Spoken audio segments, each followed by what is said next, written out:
biotech refers to breakthrough technologies that can really change people's health and lives. We are not chasing technology for technology's sake, but rather to solve real-world problems. The biotech competition is a global one. We support our companies to compete not only regionally, but globally. Meet some of the deep tech startup founders in Singapore who are inventing the future of healthcare. In 2014, I rode from Singapore to Sweden to spread the word, raise funds, educate people, and create something called an Asian Breast Cancer Research Fund. In 2008, my grandfather was diagnosed with advanced pancreatic cancer. He passed on months later. I was deeply struck about the inadequacies that we still face in cancer diagnosis and treatment even today. Deep tech is new technology. We want to create something that is able to leapfrog in comparison to how things are.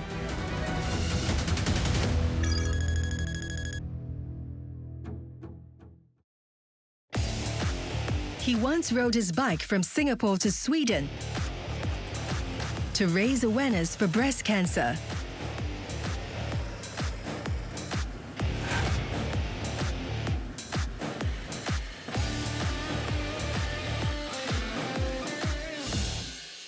These days, Associate Professor Michael Hartman is on a journey to solve what is a growing worry of women around the world.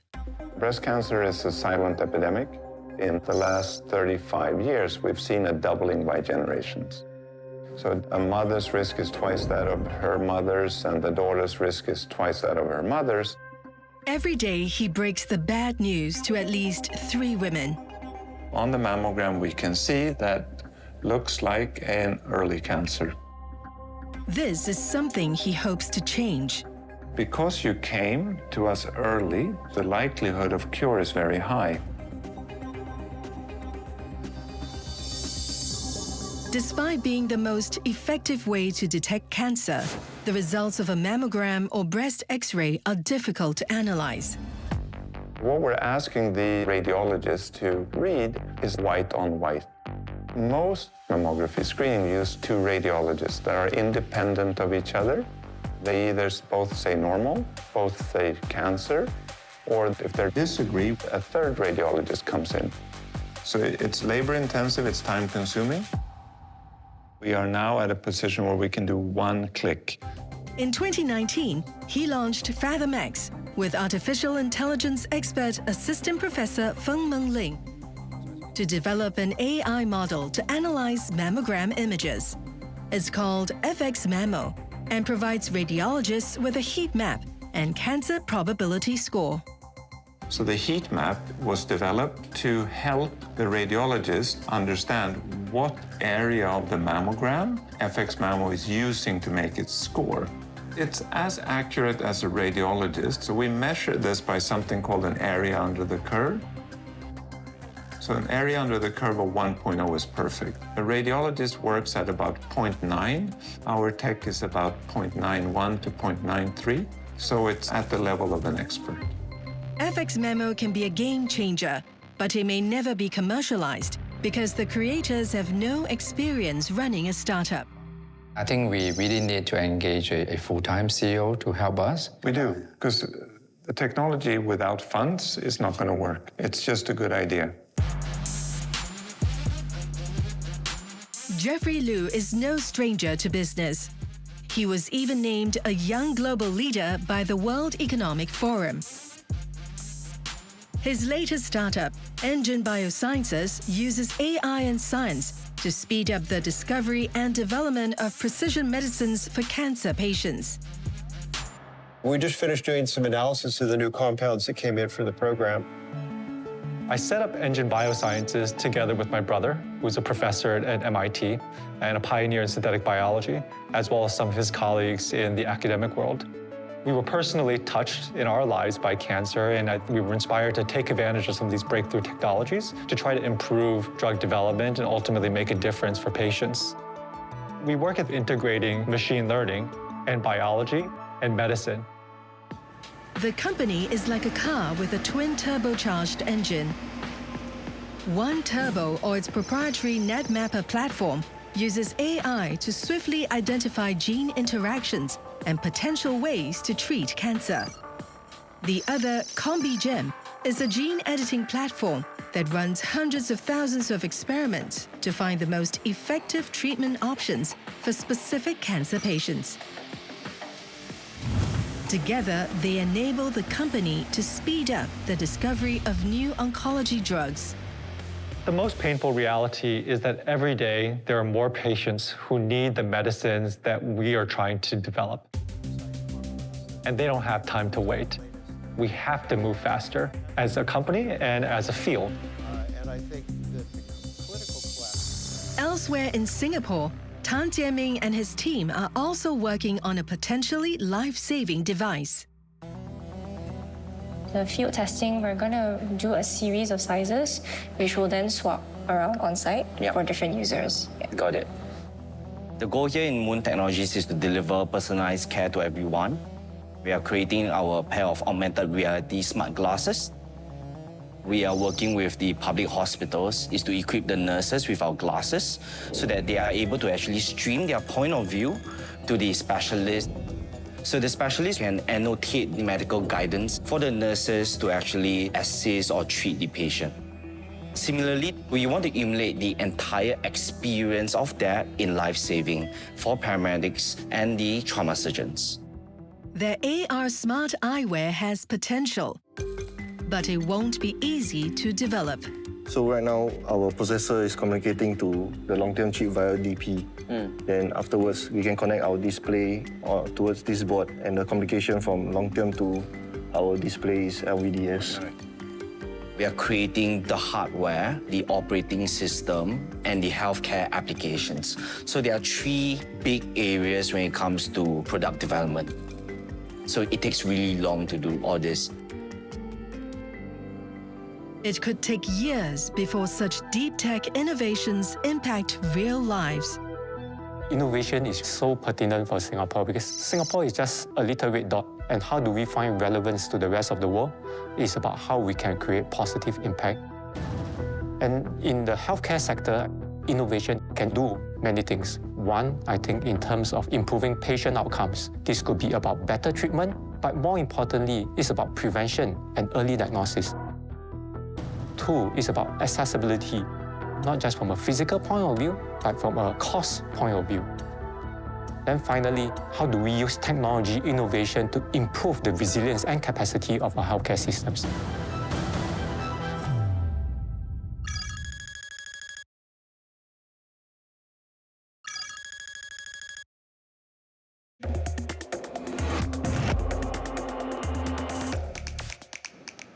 All right, can you start the eye tracking calibration? In 2018, Tan Jieming and Kenny Kok launched a startup to develop AR smart glasses for healthcare providers. Look in the clockwise direction. Getting the software to work well was one thing. Making the hardware was another.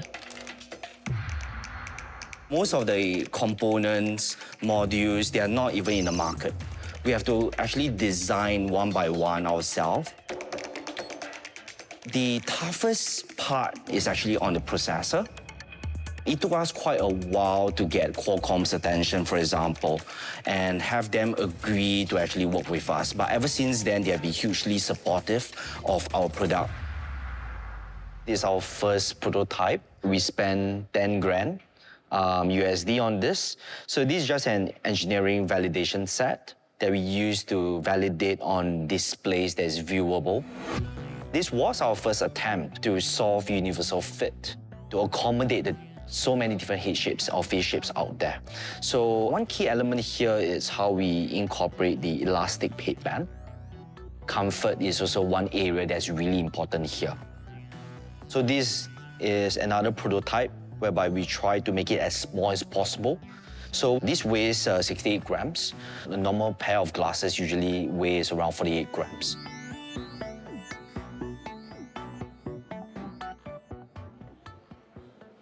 To develop his AR smart glasses, Jieming needed seed funding.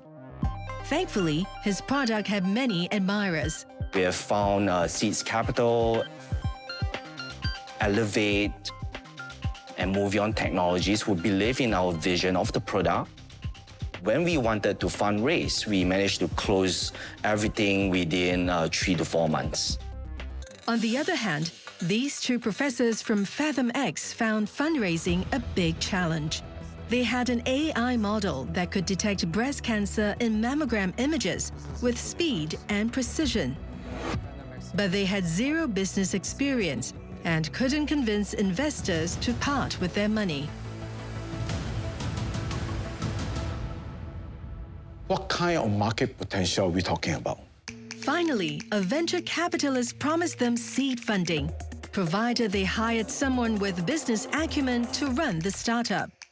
So in 2020, they hired Stephen Lim. Now, these are the groups of people that will benefit from this solution because in the outskirts, in the communities, in the grassroots, this is where you don't get top radiologists. With 30 years of business experience under his belt, Stephen can take FathomX to the next level. The truth is, it's very challenging at every step of the way. Sometimes you do not know if you have enough funding to last for the month. 2021 was significant in that in our initial stage, we had NUS there to support us, funded us as well, and SMART program that was supporting new startups in Singapore that get us into the journey of commercialization. First step being our application for ISO 13485. So in August 2022, we got our first regulatory license from Health Science Authority in Singapore. Thereafter, in the last 2 years, we get licenses from different countries. To date, FX Mammo is on trial in more than 30 hospitals and universities across Asia. But Stephen is also eyeing opportunities further afield. In 2024, he and his team made trips to the United Kingdom and America to meet regulators, potential partners, and investors. These trips were supported by Enterprise Singapore. I think the key role Enterprise Singapore plays is really to create connections and drive collaborations. We have a presence in 35 overseas cities and Global Innovation Alliance nodes in 21 cities. So these connections help us to bring the startups to be connected with market partners so that they could better understand the regulatory landscape, as well as how do they have a better product market fit. We will also bring all the stakeholders together as one global innovation community anchored in Singapore. Enterprise Singapore organized annually the Singapore Week of Innovation and Technology, where we see more than 15,000 attendees from all the different stakeholders, public sector, private sector, research partners, investors coming together to network and exchange ideas with each other. And we hope to have more partners go on this journey together with us.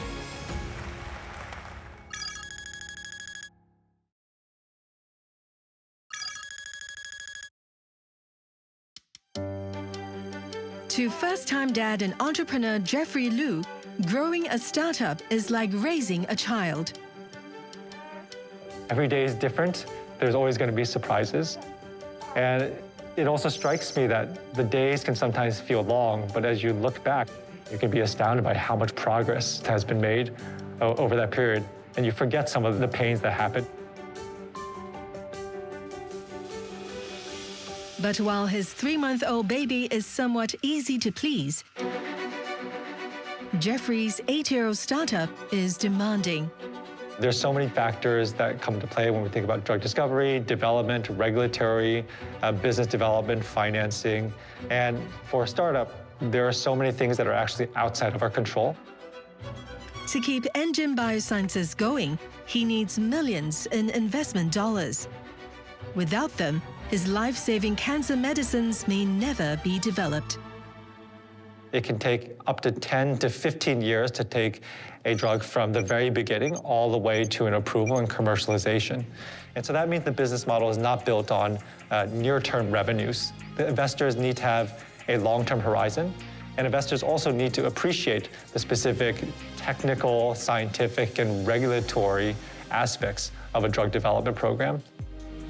Despite the odds, in 2023, Jeffrey managed to secure funds in a Series A extension round, bringing his war chest to $86 million. But the clock is ticking. Patents have a 20-year lifespan. And so the ability to really capitalize on those products and that IP is diminishing. Competition will also arise. So we have to be extra nimble. Good afternoon, everyone. So for our meeting today, I'd like to get updates on... Jeffrey has two teams working in two time zones. He has a lab and office in America. His headquarters is in Singapore. Being in Singapore allows us to actually collaborate with a broader group of doctors, scientists, to really understand how we're going to help patients out in Asia, which is actually, in some cancer types, the majority of the cancer incidence in the world. Secondly, we have the ability to access some of the great scientific talent that exists and has been trained up in Singapore over the years. Thirdly, as an AI and data-driven company, it's really important for us to have larger and high-quality data sets. Finally, Singapore as an open business environment and a place that can attract international capital has been another important reason for us to be headquartered here. One of Engine Bioscience's key investors is Clevest Bio, a life sciences investor and venture builder established by Temasek. So we've made some exciting updates on the two core areas of our company, and we actually shared these recently at major international conferences. We invest in companies developing first-in-class drugs, innovative diagnostic, medical device, and digital health solutions. When we mean first-in-class or novel, this new class of medicines will really change and advance the treatment of these diseases, such as cancers. Three reasons that attracted Clevest Bio to invest in Engine Biosciences: great science, great people, and the global health impact. We brought our global networks of pharma and biotech companies to facilitate business development and strategic partnerships. We also advise and support Engine in their financing and strategic development. We see ourselves as a close, trusted partner to Jeff, and also for him to advance his mission in Engine Bio. Our vision has been to enable oncology therapeutics that are enriched by biomarkers. We also have to evolve and advance our organization to be fit for purpose, right? Our purpose now is to think about being clinical and thinking about how to do this with partnering. The next step here is really to see some of these therapies tested in patients and hopefully see the benefit that we believe exists. That's going to require us to do some of that work internally, but also enter into partnerships. We already have a prototype for tomosynthesis. The team behind FX Mammo is also making rapid advances. Half of the world's population is female, will need mammograms, and we don't have enough radiologists. So the need for technology like this is huge. From there, we are developing new products still within the breast cancer screening area. We will continue to anchor ourselves in Asia, deepen our roots. We intend to widen our integration to more than 30 hospitals to more than 100 next year. And we will also spread our wings into Europe as well as United States. As for the Moon Technologies team, they are looking to expand their presence in Singapore, Australia, the UK, and the US. We'll be looking to deploy our solutions in the various public hospitals. It's about demonstrating our product and also undergoing the various trials. In Singapore, research institutions like the National Healthcare Group are keen to work with such innovators. As clinicians, as doctors, we really don't have answers to every problem we see in the clinic. And that's why medical innovation is so important. Today's technology will not solve many of these problems. We have to depend on disruptive technologies, the ability to use data, artificial intelligence, to address the growth in healthcare demand and to make healthcare sustainable. We invest in clinician scientists, we invest in clinical innovators, and we provide them the space, the resources, as well as the protected time in the very busy hospital environment to actually have time to research and to innovate. And we have Collab. This is an incubator as well as a launch pad for very early stage companies. As the gateway to Asia, Singapore is a flourishing deep tech hub. Over the decades, we have invested heavily in science and technology. Singapore has also been an attractive destination for multinational corporations to anchor in Singapore. And the fact that they have their corporate research labs in Singapore can further support the deep tech innovation ecosystem that we want to build here. We hope that we can attract even more startups to anchor themselves in Singapore, more talent, more venture capitalists, more venture builders whom can help support our ecosystem so that we can bring forth new growth opportunities and help to create positive impact to the rest of the world.